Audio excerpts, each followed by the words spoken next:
Hello. બોલો ખેડૂત મિત્ર, તમારી પર્સનલ ઓળખાણ નહીં આપતા. હવે એક છે ને ખાલી ચોખવટ કરું પેલા, ભલે તમને લાગુ પડે કે ન પડે પછીની વસ્તુ છે. તમે જે પૂછ્યું ને કે આ શનિ રવિ મળવું છે, એટલે મારો એક જ સિદ્ધાંત છે કે આ શનિ રવિ તો મારો જાહેર કાર્યક્રમ છે. એના લગભગ 20 ઓડિયો મેં બધી ચેનલમાં થઈને મૂકી દીધા છે. હવે જે લોકો મને સાંભળતા નથી ને એમાં તકલીફ એ પડે છે કે જે યુટ્યુબમાં નથી જોતા મને કે નથી સાંભળતા, એ લોકોને તો પ્રશ્ન હોવાના જ છે. તો મારે એને કઈ ફોનમાં જવાબ આપવાના થતા જ નથી, કારણ કે જેને યુટ્યુબ જોવાનો સમય નથી એની પાછળ મારે સમય બગાડવાનો કોઈ મતલબ નથી. ઠીક છે, તમે તો ભૂલી ગયા હતા. એવું થયું, મેં કેલેન્ડર જોયું ને. હા હા હા. કેલેન્ડર ની 5-6 તારીખ છે ને, મને ગૂગલ કેલેન્ડર માં જોયું ને, તેમાં હું ઓલી માર્ચ ની 5-6 વચમાં હતી, એટલે મને શનિ રવિ નું મેં તમને કશું વાંધો નહીં. બોલો, તમારે શું પ્રશ્ન પૂછવાનો? અમે જનરલ સૂચના મૂકી, જે લોકો કારણ વગર પ્રશ્ન પૂછતા હોય ને એના માટે થઈને. સર, હું જાણું છું તમે આટલા શિડ્યુલ માંથી આટલો બધો સમય બધા માટે આવો પહેલા કે આ તો યુટ્યુબમાં તો મારે ટેકનિકલી મૂકવું પડે એટલે મૂકું છું. બાકી ફેસબુક, ઇન્સ્ટાગ્રામમાં જે મને જોવા વાળા છે ને, પર ડે 10 લાખ લોકો છે.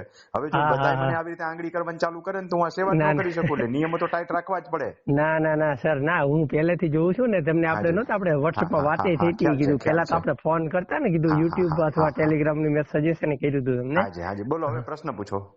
હવે સર એવું છે કે મેં વાત કરી ને કે ભાઈ શેઠા પાડોશ છે ને, એનામાં આપણે લેન્ડ ગ્રેબિંગ ની અરજી કરી, અમને સાથણીમાં મળેલી જમીન છે. તમે કરેલી છે અરજી?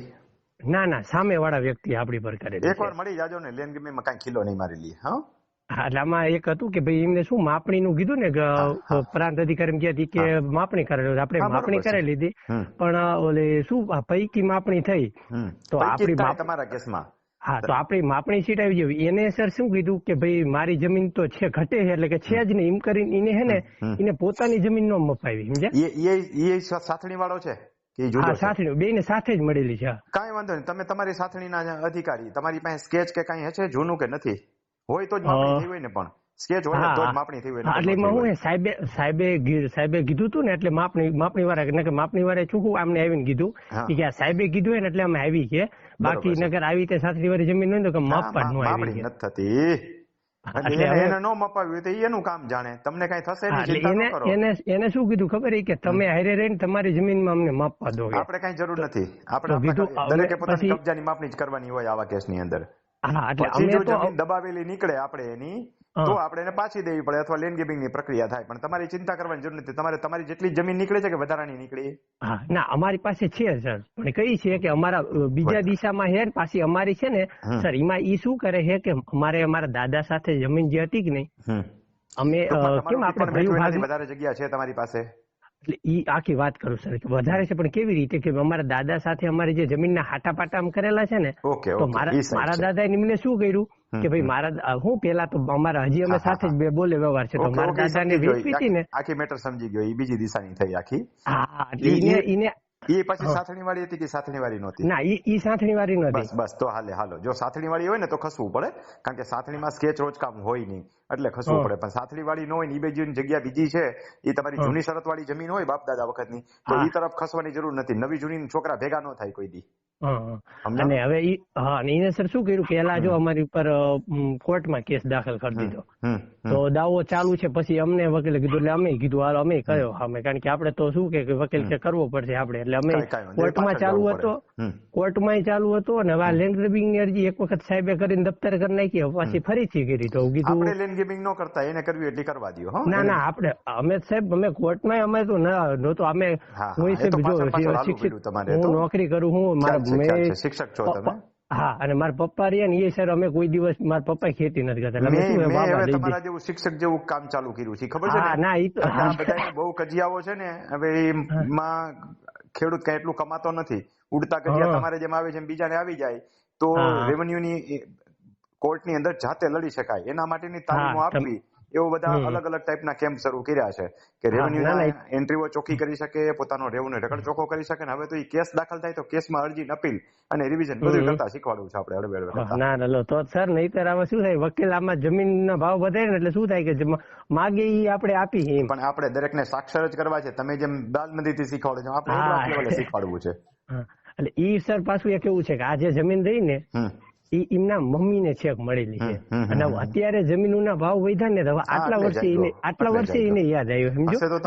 ભાઈ જ કે ભાઈ નથી થતો. ના ભાઈ નથી થતા. અને ઈ સમયે સાહેબ જે તે સમયે મળી ને ઈ સમયે ઈ કોઈ હરાજીમાં ઉભા નહોતા, એની હરાજી માંગણી નહોતી, પરંતુ મારા દાદા હતા ને તો એમની સાથેની એટલું કયો કે મેં માપણી કરાવી લીધી છે ભાઈ, તું તારી માપણી કરાવી લે, પતી ગયું. અને આપણે જો સાહેબ જે માપણી કરાવી તો એમાં તો એનું તો ક્યાંય બતાવ્યું નહીં, કારણ કે આપણે એને કઈ દેવાની જરૂર નથી.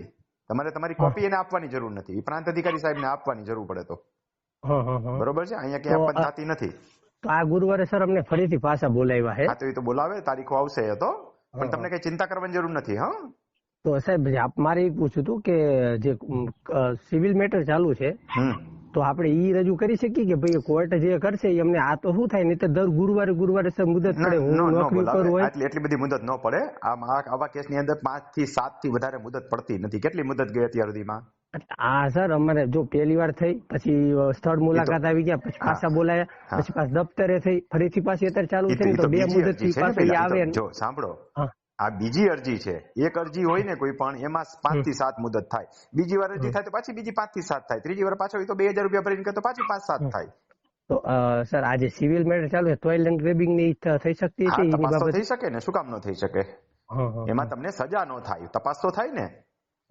ના આપણે સાચું શું ખોટું શું એ નક્કી તો થાય ને, બાકી સજા ન થાય. સિવિલ કોર્ટ ચાલુ હોય ત્યાં સુધી પણ સજાનું પ્લેટફોર્મ તો તૈયાર થાય ને. કોઈ સિવિલ કોર્ટ ચાલુ કરીને કોકની જમીનમાં ઘૂસી જાય. હા ના એટલે આપણે તો સર ઈ સિવિલ કોર્ટમાં આપણે તો નતા, અને અમે તો એમ કીધું આપણે આ તો મેં કરું, એના કરતા આપણે સાથે મળીને તું બેસીને કરી તો જવાબ આપી દો. આપણે આપી દીધો, હવે બહુ લાંબી જવાબ નથી કરવો. તમારે સિવિલ કોર્ટ કેસ ચાલુ છે એ બતાવી દેજો, માપણી સીટે રજૂ કરી દેજો લેન્ડ ગેવિંગમાં, એટલે વધારે તારીખ નહીં પડે અને અમસ્તી ન પડે. 5-7 તારીખમાં તો પૂરું થઈ જાય. આપણે ખાલી સર ને બધી રજૂ કરી દેવું કે અમારી માપણી સીટ અને આ અમારી સાહેબ તમારા ઓર્ડર પ્રમાણે નીકળતું હોય તમે કાઢી દેવા તૈયાર છીએ. હાથે ના કોઈ એમનો ખોટો ઓર્ડર કરે નહીં કોઈ અધિકારી. એવું ન કરે, 100% ન કરે, કોઈ અધિકારી ન કરે. અને એ તમારે મૌખિક કેવું છે, એ ક્યાં લેખિતમાં આપી દેવું છે તમારે? હા ભલે, હાથે કઈ વાંધો ભલે, આવજો.